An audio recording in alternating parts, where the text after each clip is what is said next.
வா போலாம், அங்கே போய் எடுத்துக்கலாம் வா.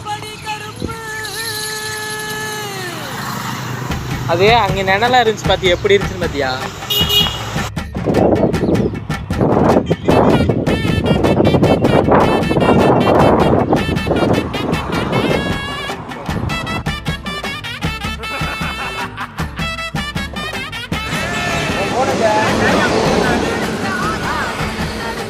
ஒரு போட்டோ போடுறோம்,